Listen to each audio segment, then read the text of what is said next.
राधे राधे। तो इस बार सकट चौथ 29 जनवरी की पड़ रही है। तो चलिए हम आपको पूजा विधि बताते हैं।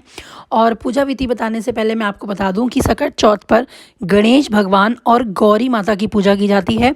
अगर आपके पास गौरी माता अलग से हैं तो आप उनको विराजमान कीजिए, वरना जैसे मैंने शिव परिवार विराजमान किया है ऐसे ही आप भी शिव परिवार की मूर्ति या फिर फ़ोटो विराजमान कर सकते हैं।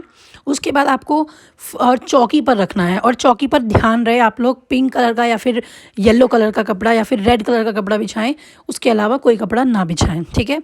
अब आपको फूल बिछाने हैं और उस पर आपको अपने गणेश भगवान को विराजमान करना है। और गणेश जी की जो ये पूजा है ना, इसमें बच्चों की लंबी आयु के लिए व्रत रखा जाता है। सकट चौथ बच्चों के लिए होता है, तो व्रत ज़रूर रखें। नहाने के बाद ये पूजा आपको करनी है, सुबह आपको चौकी लगानी है। अब आप लोग जैसे भगवान को स्नान कराया जाता है तो पहले भगवान को स्नान कराइए जल के लोटे से और फूल से। फिर कोई भी मंदिर का साफ़ कपड़ा आप लोग ले लीजिए और उस कपड़े से अपने भगवान को पोंछ दीजिए। ठीक है। उसके बाद आप लोगों को जनेऊ धारण करवाना है गणेश भगवान को। देखिए, वैसे तो जनेऊ मार्केट में हर जगह अवेलेबल हो जाता है, वाइट कलर का होता है। लेकिन अगर आपके पास अवेलेबल नहीं हो पाया, जैसे कि मुझे नहीं मिल पाया है, तो आप कलावा लीजिए और कलावे को 7 बार लपेटकर गणेश भगवान का जनेऊ बना लीजिए। जैसे कि मैं आपको दिखा पा रही हूँ कि मैंने फ़ोटो में इसको ऐसे धारण किया है, ऐसे ही आप धारण कर दीजिए। फिर माला लीजिए, माला प्रभु को धारण कर दीजिए, गणेश भगवान को धारण कर दीजिए। और उसके बाद हमेशा मैं हर वीडियो में बोलती हूँ कि किसी भी भगवान को वस्त्र रूपी कलावा ज़रूर धारण करा जाता है। तो जो शिव परिवार मैंने बिठाए हैं उनको भी मैं वस्त्र रूपी कलावा धारण करूँगी। वस्त्र रूपी कलावा धारण करने के बाद मैं उनको मोतियों की माला धारण करूँगी। अगर आपके पास मोतियों की माला नहीं है तो आप लोग फूल माला भी उनको धारण करवा सकते हैं। फूल माला धारण करवाने के बाद आप लोगों को जल का लोटा लेना है, उसमें जल भरना है। और जल के लोटे को रखने से पहले हम लोग जैसे हमने गणेश जी के नीचे फूल बिछाए हैं, इसी तरह हम फूल बिछाएंगे और जल के लोटे को रखेंगे। और ये सुबह करनी है आपको पूजा, यानी कि सुबह चौकी लगानी है आपको। जल के लोटे में हमें 2 चीज़ें ज़रूर डालनी है। सबसे पहले तिल डालने हैं, क्योंकि सकट के दिन तिल का बहुत बड़ा महत्व होता है। और कोई भी सफ़ेद या फिर पीला फूल आप इसमें डाल दीजिए। ठीक है। उसके बाद कोई भी ऋतु फल, जैसे कि मैंने सेब रखे हैं तो आप भी सेब रख सकते हैं। और फिर कई लोगों के घर में ना तिलकुट की पूजा होती है। आज के दिन तो सबके घरों में तिलकुट की पूजा होती है। ये तिल और बूरा है, इसको कूट कर मैंने प्रसाद बनाया है।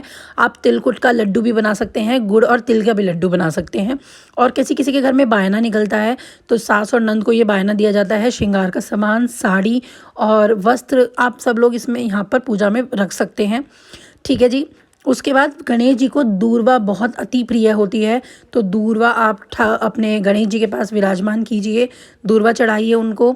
दूर्वा से वो अति प्रसन्न हो जाते हैं। फिर आप रोली से तिलक कीजिए। सिर्फ शिव भगवान का तिलक नहीं करना है, क्योंकि रोली शिव भगवान को नहीं चढ़ाई जाती है। शिव भगवान का तिलक हम चंदन से करेंगे। ठीक है जी। चंदन से तिलक करने के बाद जो तिल गुड़ हमने बनाया है उसको हम अलग से एक कटोरी में भी ले लेंगे। बूरा और तिल है ये, सॉरी। और उसके बाद हम लोग दिया जलाएंगे। ये जो दिया है वो रेडीमेड दिया है, जो मैंने घर में ही बनाया है। इसमें कपूर और घी मिला हुआ है। तो अगर आपको इसकी वीडियो देखनी है तो मैं डिस्क्रिप्शन में लिंक डाल दूंगी कि ये कैसे बनाया है, जाकर आप लोग देख सकते हैं। दिया प्रज्वलित कर दीजिए। जैसे कि आप वीडियो में देख पा रहे हैं कि एक तो ये बहुत ज़्यादा खुशबू करता है, क्योंकि इसमें इतनी एसेंस डली हुई है ना कपूर की और इत्र की, ये बहुत खुशबू करता है। तो आप इसकी वीडियो देख लीजिएगा। अब हमको कहानी सुननी है। ठीक है। कहानी के लिए हमें हाथ में लेने हैं थोड़े से जो तिल हमने बनाए हैं, वो थोड़ा वो हाथ में लीजिए और फूल लीजिए अपने हाथ में और दूर्वा ले लीजिए थोड़ी सी गणेश जी से। और आपको कहानी सुननी है सकट माता की। कहानी सुनने के बाद आप लोग आरती कीजिए, गणेश भगवान की आरती कीजिए, दुर्गा माता की आरती कीजिए और शिव भगवान की आरती कीजिए।